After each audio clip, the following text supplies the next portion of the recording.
Thanks, Jen. Thanks so much. And I just want to thank Sloat for hosting this evening. Thanks, everyone, for joining. I am so delighted to be here, especially after this glorious sunny day. Yes, I'm going to be going through some eco-friendly garden tips. And as Jen mentioned, I'll be going through slides for about 45 minutes, and then we'll leave time for questions afterwards. However, if a question that's very relevant and timely, Jen will pop on and ask it. But I'm going to go and provide a very brief introduction to the Our Water, Our World program and our waterways. And then I'm going to dive into our gardens and the pests we see, and then plant selection, how that really can dictate uh, pest prevention or pest reduction. And then also reviewing some tools that we use to prevent and reduce pests. And then how nurturing the overall health of the garden is also going to reduce pest problems. I'm going to talk a little bit about why it's important to bring in more bugs. So I hope that's exciting for you. I know it might sound very counterintuitive or weird, but there is a reason. And then I'm going to dive into a little bit about when pests show up, kind of how we navigate that, and then when and how to use pesticides, and then, of course, additional resources. Now, that seems like a lot to fit in, but you'll see it should flow very easily, and it is not that as much as it looks like. But the Our Water, Our World program, it is a clean water program with the goal of reducing pesticide pollutants that are toxic to our waterways. So it is a partnership between water agencies and retailers like Sloat, designed to bring awareness between pesticides and water quality, uh, and to provide pest problem-solving education. So we partner with the University of California, and we have fact sheets available on our website and in many of the stores. We are in over 200 retailers throughout the state in 23 counties. And most of the stores, you'll see some type of materials, either the QR code or the fact sheets, but you will always see the little shelf talkers that will indicate the eco-friendly products that that store sells. Anyway, for more information, you can go to the ourwaterourworld.org website. And why do we care about water? I like to think of each of our gardens or our properties as its own single watershed. And a watershed, as you recall, is an area of land that when rain falls on it, any water that's not absorbed into it is going to drain or shed off that land to a single body of water. In developed areas, more urban areas, all of that water that isn't absorbed into the ground runs into storm drains, running untreated to the nearest waterway. And in some cases, we have seasonal creeks that move through our towns and cities, which again, that water will just go untreated, taking with it any chemicals that are used out and around the areas, pet waste, motor oil, debris, and whatever else that's out in the environment. So we just like to provide education and information around the importance of choosing less toxic and eco-friendly products that are plant-based and biodegradable to reduce the pollutants that get into the waterways. So let's look at our gardens. Um, let's take a look at our gardens and then of course the pests that show up over the seasons, because there's always pests that show up. And as a professional gardener of, gosh, about 30 years now, I can't think of a garden that I've worked in that goes without pests. They just, that's there. They are seasonal and to be expected. So I do what I can to prevent the pests from wreaking havoc and causing me a lot of frustration every year, and oftentimes it goes smoothly, and other times maybe not so smoothly, but that's the learning curve, and that's what kind of makes it fun being a gardener. And as gardeners, I imagine you can recall a time when a pest problem caused a bit of frustration and possibly brought you to your wits' end. So I can relate. But what I have come to learn over my years of working in gardens is that cultivating a happy and healthy garden is possible. It just takes a little bit of planning, observation, and learning from what that garden has to show us. As for pests, they are expected and will keep us on our toes. For me, a big component of gardening and pest management is looking at how I can prevent those pests by using different types of tools and techniques to manage them as they arrive. In fact, I see it as a very rare occasion that I ever need to use a pesticide. And that's what I would like to share with you all this evening. All those tips and tricks and tools that we can use to prevent pests from wreaking the havoc and causing us frustration. So I'd like to ask is what does pest prevention look like? What would that look like for you? What would you use or how would you approach preventing a pest problem? For me, it starts with always planting the right plant in the right place. So this requires doing a little bit of a homework and learning about the plant's needs. It is so easy, and I am definitely can share that it's hard for me to go into a garden center and not buy a plant, even if I do not have a place in mind for it. In fact, I've got a handful of plants right now that I'm really thinking of gifting people because I bought them and I'm like, I don't have space for them. I don't have the right location. But in theory, we want to do our homework and learn about the plant's needs to ensure that the location we have in mind can meet those needs. We want to choose climate appropriate plants so that they can adapt and grow with ease in our garden. We want to identify those plants that grow well in our area and that are best suited for our region. Those plants will be well adapted and healthier, which will naturally reduce pest problems. So, isn't that cool? And then when we have plants and we're adding new plants to the garden, or if we have a new garden bed that we're developing, we always want to group plants together with similar needs. So, similar water needs, for instance, or similar sun and exposure needs. So, but it's really important with the water needs. So, for instance, if we have, let's say, a lavender that really wants nice, well draining soil and not a lot of water once established, we would not want to plant it in a zone where maybe it borders a lawn where that's getting regular watering. That lavender would not do well. So we always want to make sure we're planting the plants with similar needs kind of grouped together so they can get all their needs met and it makes it easy on us. We also want to avoid overcrowding. We want to give all the plants enough space to grow because most plants don't require regular pruning, nor do they want regular pruning. There's only a few things like privets and boxwoods and things like that that can really thrive with that kind of regular pruning. But we want to allow plants to grow into the room that is available to them.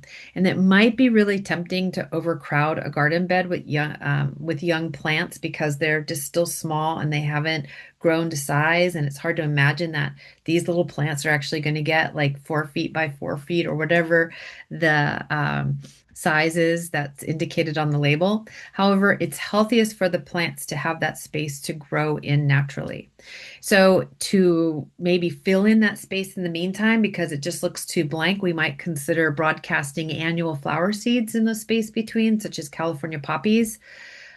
This is a great solution that the California poppies fill in very quickly. They're beautiful and bright, and they also attract a lot of beneficial insects, beneficial predators, and pollinators. And then we also want to understand that plants care when it first gets planted is going to be maybe quite different once it's established. Oftentimes, newly planted plants or within that first year or two of them becoming established will require more frequent water needs. We might need to be watering a little bit more frequently, maybe not as deep as we would once they're established. And as they grow, we taper off to watering less often, but providing deeper water to really focus around that root zone to really develop it and make it happy and healthy. And then we think about which plants are best. Well, for me, I like to plant as much diversity as possible. And I'm not talking about hodgepodge, but I'm just talking about a nice, like having something for everyone. We want to have plants that offer tiny flowers, such in that group number one that's in the top left corner. Uh, these are going to attract some of our beneficial insects and pollinators that are really tiny. We also want to plant flowers that in group number two, top right, that look like a daisy or a sunflower, because though we might see just one flower in the case of that sunflower or Cosmo, but really the petals are the rays and it's that center little button. Those are all the flowers that our pollinators and our beneficial insects are going to be going towards for their nectar feeding and their pollen. And then group number three, which are flowers with the tiny tubes or cups. So these are going to attract, again, different sizes of our pollinators and beneficial insects. And again, we have an assortment of color, we have assortment of heights, and ultimately we want to strive to have something to be in bloom just about year round, just about every month of the year. And the reason why is because we live in this really mild climate. We don't get snow yet. And our frosts are usually fairly limited to, short periods of time. And on the sunny days that are really beautiful, there are pollinators that are out foraging.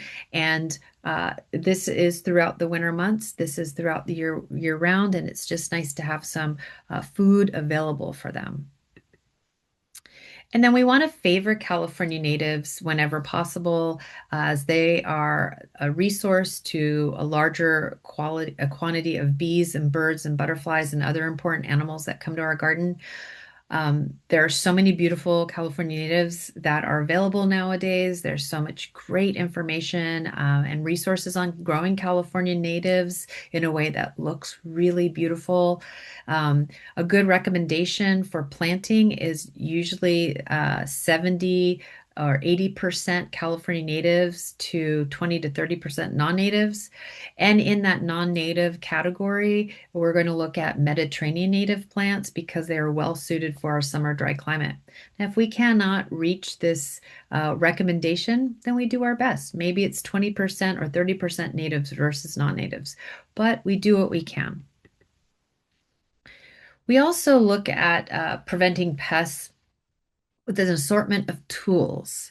So we've talked about plant selection and how that plays a big role, which I will dive into a little bit more in a moment. But now I want to take a moment and talk about the several different types of tools to prevent pests, to manage pests when they show up. So I like to, these are all tools I use on a regular basis. I like to work with barriers that prevent animals from eating my plants or insects from eating my plants. I'll work with mechanical tools like maybe pruning shears to cut off or remove diseased or broken limbs on a tree or a shrub, or I'll use traps such as yellow jacket traps to prevent yellow jackets from nesting and creating more of a problem in the garden later months. So let me share more.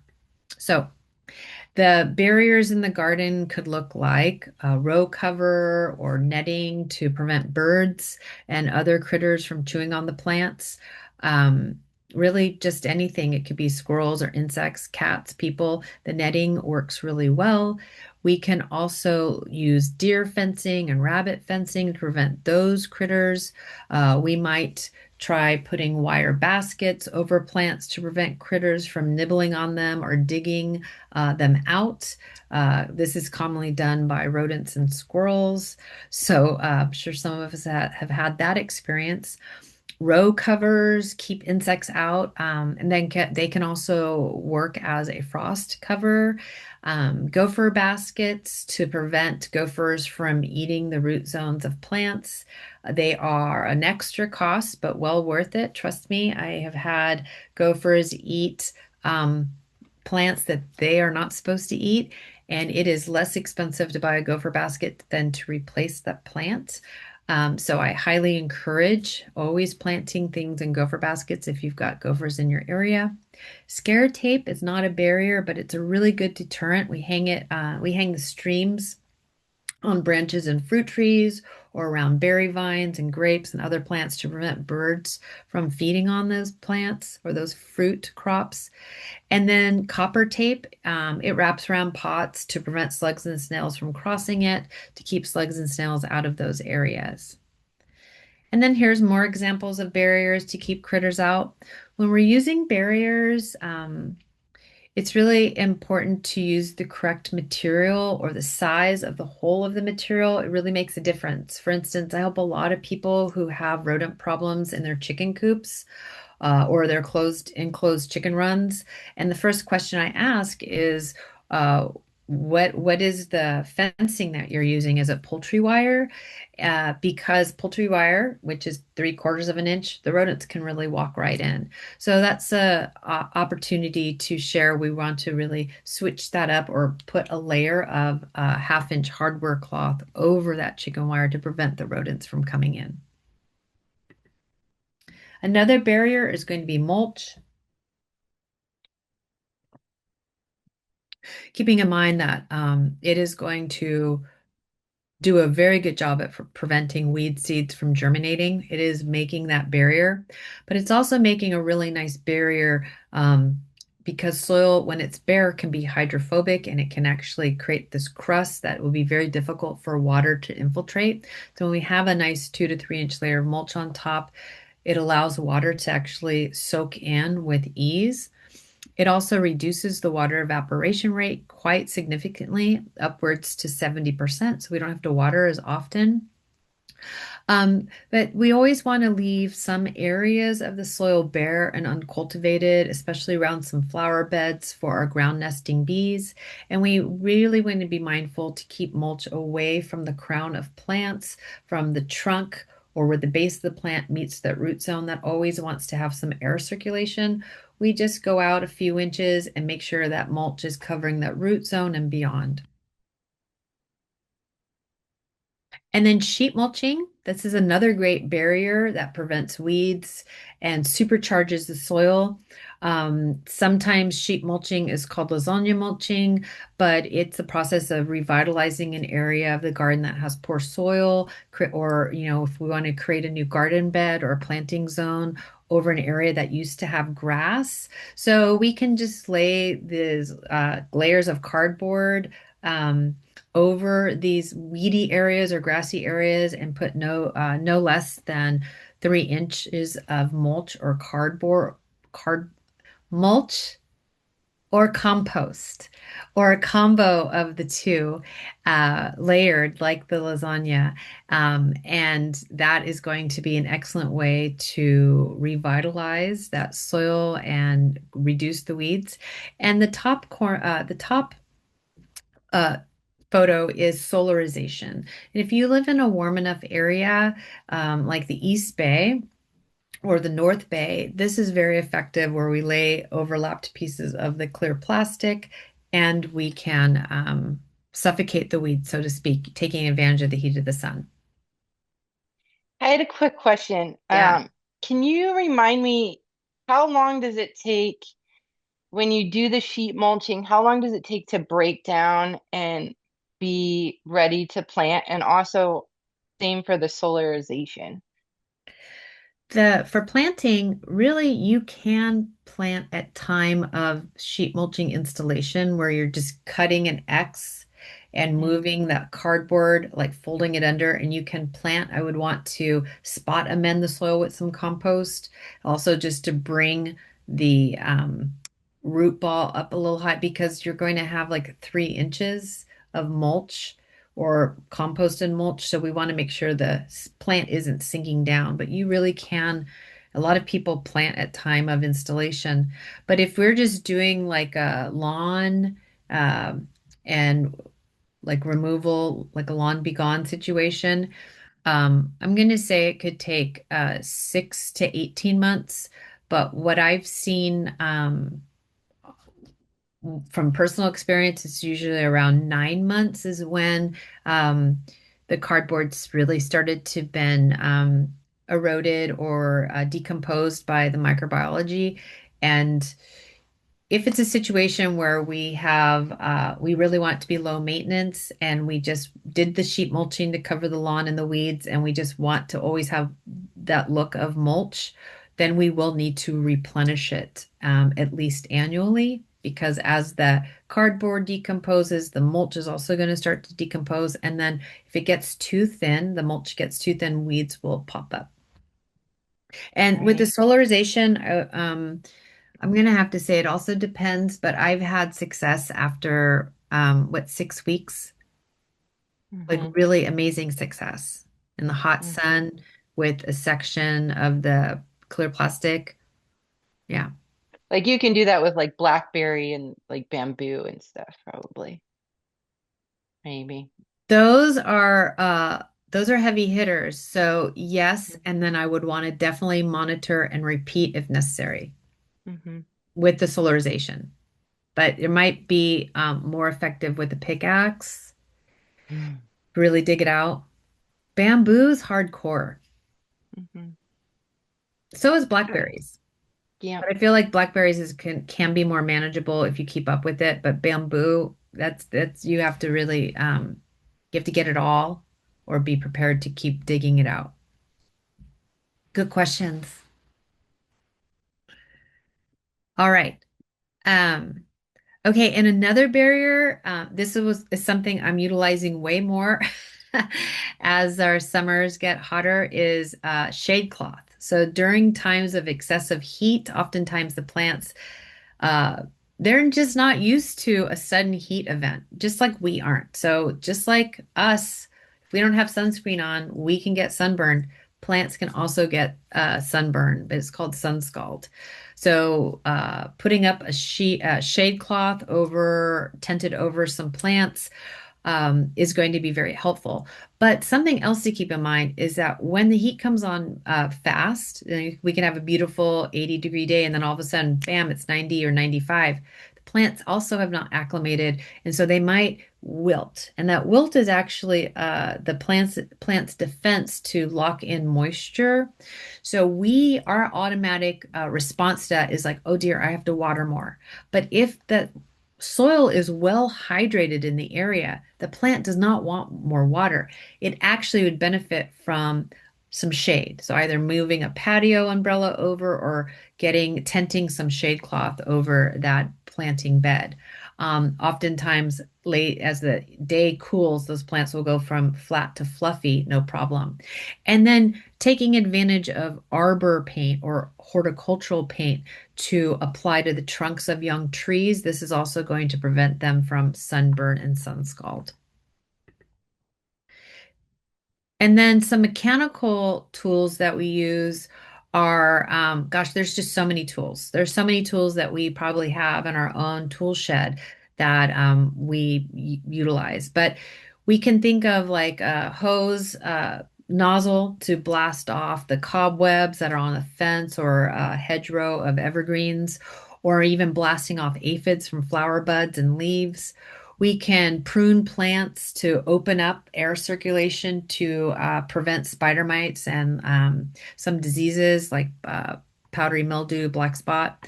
For weeds, we can hand pull with trowels or dandelion weeders to remove those weeds that have just emerged, or using hula hose or other weeding hose to kind of cut them in at first sight when the soil is dry and easy to work. And then one of my favorite tools is actually the line trimmer or weed whacker. That is really easy for me to get in between like my garden beds, and kind of it's much easier than the lawnmower. Sometimes the lawnmower is just too much. But lawnmowers are also great tools. We can also take advantage of grazing animals.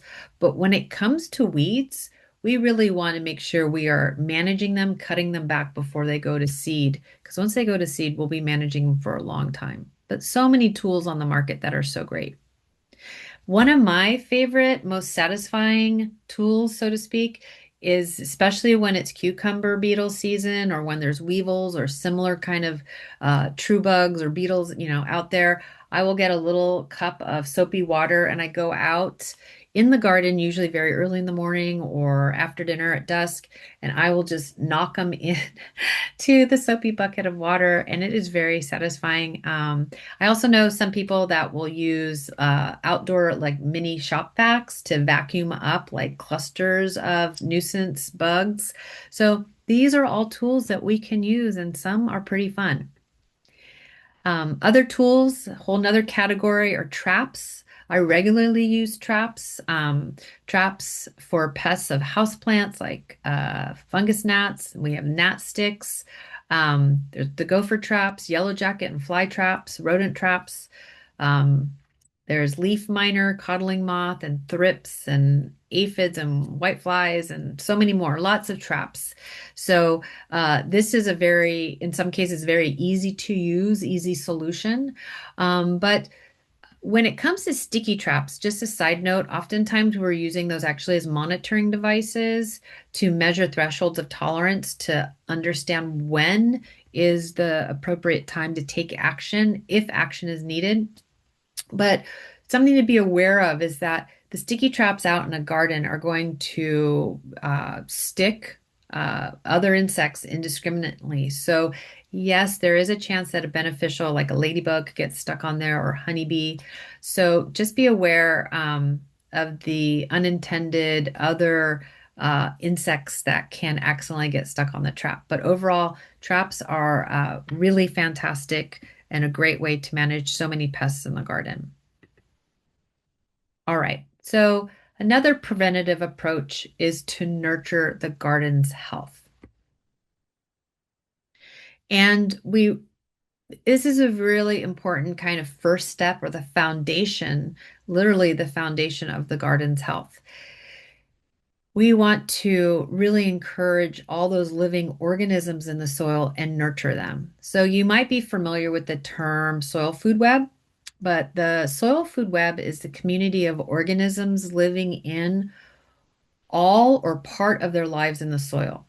So it describes a complex living system in the soil and this living system and how it interacts with the environment, the plants, and the animals, all those insects above ground as well as below ground.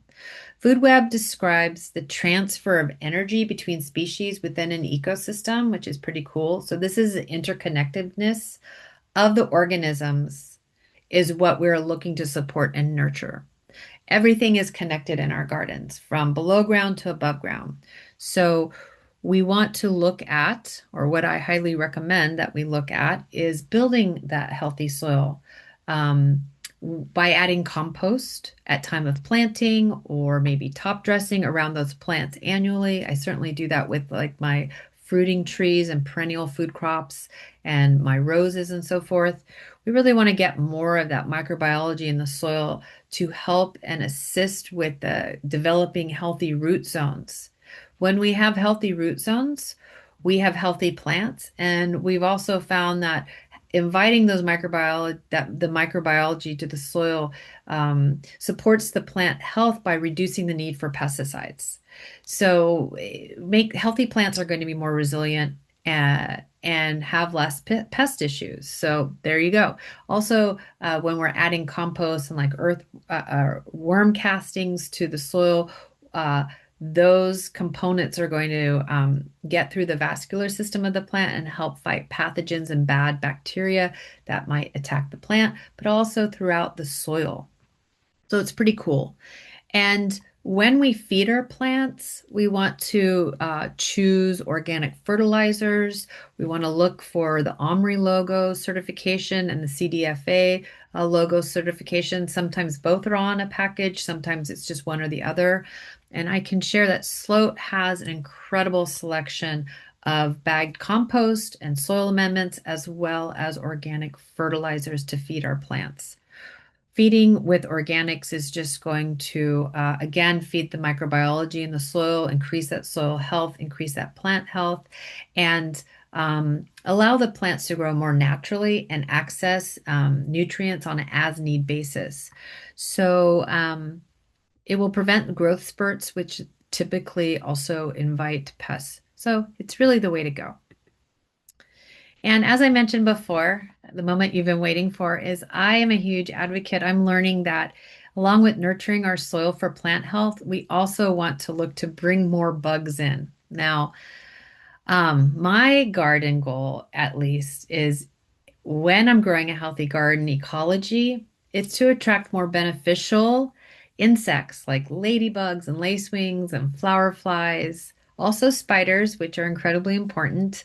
Um, but with this, we're also inviting, because there's no way not to, are birds. Birds are also going to come because they're attracted to a lot of those insects. They want to feed on a lot of the pest insects. And so they are wonderful contributors to the garden's health. And then there's so much wildlife beyond that that is also contributing. So this all goes back to that plant selection that I was talking to and increasing the diversity of different types of plants. This can increase the overall health of our garden because when we have that biodiversity, we are attracting all of the beneficial animals. We can't not attract them. And yes, some things we'll be attracting are going to be pests like aphids, but aphids are seasonal and they are to be expected. And they're also food for ladybugs, or flower fly larvae, or lacewing larvae, our birds, our garden lizards, and all the other garden allies that help us keep a healthy balance. In fact, we look to invite as many beneficial insects, pollinators, birds, and other garden allies as we can. These are all called biological controls. These are the living organisms that we use to manage pests. I rely heavily on them. And in fact, in my garden and in my recent years, it is a very rare occasion that I've ever needed to use a pesticide because of all of the tools I've used and really relying on inviting in these predators, the beneficial predators that eat the bugs, the parasitoids that will live in or on a host during its life cycle, like parasitic wasps and parasitic flies. They're amazing, and they actually are the reason or the inspiration for a lot of sci-fi movies and books. It's pretty cool. And then, of course, our pollinators, which we rely on for higher food yields and flowering yields. They're just also important. In fact, the sign of a healthy garden is having a lot of different types of bugs in that garden, both pests and pals. So I can't say enough. I can share that the birds, something to keep in mind that approximately 90% of the birds that we see in our urban and suburban areas and unincorporated areas actually eat bugs at some point in their life. Even hummingbirds feed on small insects. So it's very important to have these small insects and variety of insects for hummingbirds to feed their young. Songbirds feed their babies a steady diet of insects and caterpillars being their favorite, requiring a significant number of insects, up towards of 6,000 and 9,000 caterpillars to successfully raise a clutch of chicks. So that's a lot of bugs. So I like to rely on all of our friends to take care of the bugs, to do their good work, to manage the leaf chewing insects and other things, and forego the sprays whenever possible. So let's take a closer look at this rose. So when we see something in the garden, we want to pause and go, hey, what the heck is that? I recognize the aphid, but is that other thing a pest or a pal? Because I certainly am not sure. So we could take a little closer look, and what we end up learning is that that is actually the larval phase of the flower fly or the syrphid fly, which love to prey on aphids and other small insects that we commonly see the pests of roses and other perennial throughout our garden. Keeping in mind that less than 2% of the bugs we see in the garden are, at any given time, are actually pests, most of all the bugs we see are actually doing some important work for us. I get really excited when I see aphids in my garden because if I take a closer look, I'm seeing a friend taking care of it for me. Um, But when we add new plants to our garden, consider plants that support this complex living food system or living food web that surrounds us. Because we want to support the native bees, the honeybees, the butterflies, the moths, the hummingbirds, flower flies, ladybugs, garden frogs, caterpillars, songbirds, salamanders, lizards, garden snakes. They all play such an important role in keeping our garden in balance. Now, uh, many of us live in rattlesnake country. Okay, I don't welcome them. Okay, so I completely understand why we want to avoid them. But the other snakes are a real good thing. And by the way, that is a gopher snake. And I get very excited when I see that one on my property. It's doing a lot of work. But we also want to maintain our gardens with sustainable practices that will further nurture the health, the overall health. We want to monitor for pests and take action when needed. We want to prevent pest problems by picking up we want to prevent pests from overwintering because that can be a problem. So we want to pick up any unharvested food crops and pick up those apples and get rid of, cut back those old tomatoes and get them all in the green waste bin because we want to reduce and prevent fruit flies, ants, rodents, and other pests like codling moth from overwintering. We want to remove those diseased leaves, place them in the municipal green waste bin. We want to understand pest cycles. So, for instance, when things start to get cool and wet, we start to see an uptick in slugs and snails. They kind of die down when things are warm and dry. So, just being mindful if we've got the irrigation going, like overhead sprinklers, or if the garden's staying too wet, we might see slugs and snails a little bit more often than we would if we change that watering habit. Um, and we check the irrigation for breaks and repairs, and we repair it as needed. And many of you might be familiar with the campaign Leave the Leaves. Leaving the leaves, the fallen leaves that we might see in our garden from deciduous trees will provide food and shelter for butterflies, beetles, bees, moths, and more. As the leaves decompose, they're food for the soil microbes. Even birds will scratch around looking for food in the form of bugs throughout the season. So, whenever possible, we leave the leaves in our garden. We, of course, rake them off the ground covers or remove the leaves from perennial plants and succulents, clear walkways and pathways, but leave them whenever possible. It's nature's free mulch.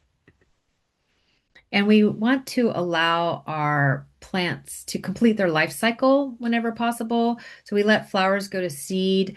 We let the berries go, go to fruit because this is free bird seed. This is also and free bird food, but it's also nesting material for many of the birds. And what we've learned is that many of the native plants that have berries and have seeds are also going to provide important nutrients to the birds that other garden and others in that garden food chain. So these seeds and berries are packed with healthy fats and energy for birds to withstand a long winter season. So I just like to actually just grow sunflowers specifically for the birds. And several species of native bees will use plant stems to lay their eggs and to make a little cell for a nursery so that they just pack the stems with eggs and then they hatch in the spring. So if it's possible, we want to cut our many of our perennial stems, like on the picture on the left, that's Shasta daisies, at about maybe 18 inches or so, for our native bees, and you just leave it. And then the perennial is going to grow up and complete its season. You won't even see those stems in a couple of months when the new stems, the new shoots have pushed and the flowers are on it. You don't see the stems. However, I understand if this is not an aesthetic that's for everyone. So, in the least, if this is not something that is your preference, in the least, we can cut those stems at the base and just put that little clutch of stems in a bundle at the base of the plant. And the bees will thank you. When we change our garden practices, might be the easiest way to fight climate change and support our local ecosystems while reducing the pests we see. So this is all to reduce those pests. But then when pests arrive, because they will, Sometimes there's a lot, sometimes there's a little, but we can always count on pests showing up in our gardens. They are definitely to be expected. Um, so we just want to, one, always properly identify what that pest is. So for instance, many of us that grow peaches and nectarines, it's a pretty sure chance we're going to see the fungus that causes peach leaf curl come up in a couple of months once they've leafed out. Peach leaf curl, that fungus thrives on cold, wet springs, which we get because of that condensation and that cool, moist coastal air. So we just want to make sure that we are applying a fungicide to manage that. We also will see a fair share of rodent damage or rodents that come through our gardens. That's a common thing for many of us. So let's just reduce that activity by using barriers to prevent them from accessing food. We want to train them that there is no food for them where we live. Also, no summer barbecue isn't complete without a pesky yellow jacket trying to get a bite of a burger. So, though yellow jackets do eat a lot of pests and bugs in our garden throughout the summer, they can be quite a nuisance as well. So, putting out those yellow jacket traps early. In fact, I'm just starting to set mine out. Just getting them prepared and cleaned out and ready to set out soon since we've had some warm temperatures. The queens might be coming out to look for a new place to nest, and every queen I've captured, you know, I'm going to reduce a whole nest of yellow jackets from taking, uh, you know, a population in my garden. But there's a lot of times where there just is some mystery chewing, and we don't know if it's a slug or a snail, sow bug, earwig, leaf miner, cucumber beetle, or whatever. So sometimes it takes a little bit of time to investigate and to see what it might be. And that's why some of those traps can come in hand, or just, going out at different times of the day to see when activity might be happening. And even as I mentioned, aphids are common. And in this picture of this rosebud, if we, having a handful of aphids, peppered about plants, that's really normal. And I get very excited because that means it's food for the beneficials, as I mentioned. But if we have something like this going on, this is telling me that something is up and that this rose is not getting the needs its needs met. So this rose is either not getting fertilized with organic nutrients, or it's not getting watered properly, or it's just really stressed out. So I just want to share that, yes, there are times we want to take action. And in this case, I look closer to see if there's ladybug larvae on there or lacewing larvae. And if not, I'll just wipe them off or blast them off, and then I will provide that rose with the care it needs to increase its health. And pardon me, there are so many eco-friendly pesticides available. So when we need to use a pesticide, when we've exercised all of the other options and we really have found that this is the only choice we have to manage the pests that we need to manage, yes, that there are times we will need to use a pesticide. So we choose eco-friendly.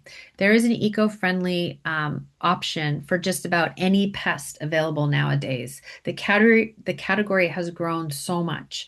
So we do always want to read the label. We always want to use with caution, understanding that these are pesticides. Even though they're eco-friendly, they're designed to kill things. So we want to really use them really in accordance of how they are intended to be used. So when we've utilized all those tools and we've nurtured the soil and we're planting biodiversity, yes, there is an occasion we might still need to use a pesticide. When we use pesticides, we're always going to use as a last resort, as I've shared. We're always going to read the label. Sometimes the label is not so easy. So take your time, really, understand that the pest that you need to manage needs to be on the label. If it's not listed, that product's not going to work for that pest, and then apply in accordance to the label, and then reapply with the recommendation that's on the label. We want to wear PPE. Now, I'm not talking wearing a whole hazmat suit, but I'm saying let's just cover our skin with long sleeves and non-cotton gloves and pants and shoes. We want to make sure that we're not getting any pesticide on our skin. It could be a problem, could cause a little rash or irritant. And then we always want to properly identify that pest and understand the life cycle of that pest because sometimes we'll be managing that pest during a different, maybe adult stage or maybe it's larval stage. And then we just want to get a nice sense of the risks and unintended consequences of our actions just so we can avoid those. Tips for using pesticides is always proper ID. If we can't identify the pest, it would be really hard to manage it. And then we want to understand the active ingredient and how it works. Is it a contact kill or does it need to be ingested? This will be on the label. It's best to apply late in the afternoon at dusk, right around sundown when most of our pollinators and beneficials are in their nests. We want to avoid applying pesticides to plants and flower. We avoid blooms because we do not want to impact any pollinators. We avoid applying pesticides to plants that are water stressed. This really applies more in the dry season, so make sure the plants are well hydrated before we apply a pesticide. And we do not apply a pesticide when the temperatures are over 85 or if there's a heat event, a frost, or a rain event in the forecast. And if we've released beneficials, such as ladybugs, give them a chance to find the pests and do their work before we apply a pesticide. Keep in mind that, sorry, that pesticides don't necessarily solve the problem. They will not provide long-lasting solution to the problem if the cause is not addressed. So some conditions can be corrected by changing the environment, but other pests, um, if the conditions and the environment continue to favor the pest will just return. The pesticide will only provide a brief respite. And understand that uh, even eco-friendly and organic pesticides will reduce beneficial insect populations and pollinator populations if they're present and if we're not using the pesticide in accordance to the label. So we always just want to use a little caution. And when pests come up, sometimes it's not always easy to identify them. So we have these resources. We have the Our Water, Our World website that will also help with some pest management tips that I've spoke about this evening. The UCIPM website, which is this incredible database that's searchable that we can like look for the plant and then identify what are the pests that might be affecting that plant, and that might help us identify what's going on. Bugguide.net helps us with bug ID. We could send them a picture and we get results back. And then the National Pesticide Information Center is our resource for understanding the risks and unintended consequences of the pesticides that we might use. So it's always a good resource. And with that, I'd like to thank you all for joining me and answer any questions that come up. Well, that was awesome. Thank you so much, Suzanne. And if any of you have questions, feed them into the Q&A. But I did want to point out a few things that stuck out for me. Was I love how you went over the shape of the flower. I think Oh, that's a yeah. new slide for Yeah. you.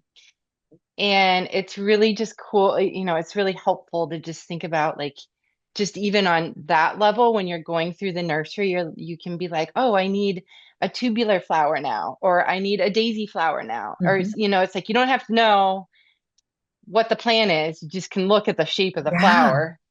Um, and just sort of make sure that you're covering that. So that was really cool. And then I love how you said that bugs are good. I think like we've sort of culturally just sort of had this knee-jerk reaction when we see a bug that it's like something's wrong, and we have to immediately, do something about it. And it's like Suzanne said, I mean, it's actually a good sign to have more bugs in your garden because you're really cultivating this ecosystem, this natural ecosystem that we disrupt when we go in and we spray stuff or whatever. I always tell this story of a friend of mine who has a fruit tree and rose garden, which is probably the most heavily sprayed things in the garden, just in general. And however many years ago, he decided to stop spraying in the garden. And it did take 2 to 3 years. But after that time, it was a complete transformation because what happened was all these natural, it ended up becoming its own self-sustaining system because Wow. you're inviting back all these natural beneficial insects and things like that. And it's just like, if you can do that with a fruit tree and rose garden, I mean, I think you can do that with anything. It's just yeah. Yeah, I got really inspired this past summer because I was finding insects in the garden that I'd never seen before, and some of them looked really crazy, like they're all red and black, and they've got these long antennae, and I was just like, "Oh my gosh, it's got to be a pest." And then I did the research, like send a picture to bugguide.net. It's like it's a longhorn flower beetle that's a beneficial predator, and I'm like, Mm. "Oh," and it's on my light colored roses, so I'm like, it's probably eating the thrips. Yes. Oh, yep. And then Oh, like yeah. another stink bug that looks almost identical to a pest stink bug, the brown marmorated stink bug. I had it and I reached out to the master gardeners. They're like, "Oh yeah, that looks so similar. So we're so glad you alerted us. But no, that's the predator stink bug that's eating the aphids and other like snail eggs and stuff like that." And I was like, Yeah. "Okay, sorry, buddy. I've Oh. had you in a jar for like 3 days. There you go. Get back out in the garden." Tell your friends to come over. Yeah. Yeah. So I just am really was surprised at even my Mhm. like here my sensibilities to like be like, oh, they're all good. But now I'm like, oh, this has got to be a pest. This Mhm. one's got to be. And I'm like, really? It's a pal? Okay. Mhm. So it's remarkable. Yeah, it's pretty cool stuff for sure. And I would and to that, no, I was also going to say that you can bring in a sample to the nursery if you do have a pest. I mean, the resources Suzanne listed are really Oh good yeah. too, but But if go you're to coming into the slopes. Yeah. nursery, bring it in a plastic bag just in case it is a bad insect. We don't want to spread it around, but you can bring it in if it's a disease or insect, or you just want us to identify a plant, bring it in a plastic bag and we can help you with that. Um, Yeah. hold The on. slopes are a great resource. Question. I read a few times that one should rake up apple leaves as they will carry disease or pests that will come back next year. Is this true? Could these leaves also be covered with mulch to get them to break down? Um, if the apple leaves if you saw through the season they had a disease like the shot hole fungus or whatever it could be, there are some diseases that affect apple leaves. Um, then yeah, maybe you'd want to rake them up, but it kind of depends. You could put a tarp down and let them fall, and then you can gather the leaves up that way. Sometimes I'd put burlap down so I could gather those leaves. But Um, it really would depend on the disease, and I would then understand, does that disease overwinter in the soil on the leaf there, or as it decomposes, is the microbiology also kind of in the soil? Is it decomposing the disease, breaking the life cycle? Hmm. That's a question that I can't really give a straightforward answer to because I would say it kind of depends. And then if you do have like heavy pest pressures on the apple leaf, like if you have this fungus, you might want to consider doing a dormant application of the fungicide, copper fungicide, because that will, um, when we're spraying the apple tree without leaves on it, it will kill any overwintering spores that are on the branches. Which you would want to do like nowish. Yeah. Before bud break. Yeah. Yeah. This is the perfect time because the Hmm. weather is nice. We don't have any rain in the forecast. As long as it's not a breezy day, we want to make sure the Hmm. air is calm and we could just get out there and apply a copper fungicide. If we had excessive insects, for instance, like aphids, we would want to then also apply horticultural oil at the dormant mixing rate to suffocate any aphids that have overwintered. Which we usually recommend either doing in the morning or the evening when the insects aren't as active. Yeah, and the thing is with dormant season, there's no leaves or flowers on the trees, so it's a really safe, low risk way to apply the pesticide. It's Hmm. super ideal as a preventative. So for like roses and deciduous fruit trees, if you have had excessive black spot rust or aphids on roses, it's great time to apply horticultural oil and copper fungicide. Awesome. Wait, I'm gonna get. Oh, okay. No, we got it. Well, good. Thanks so much, everyone.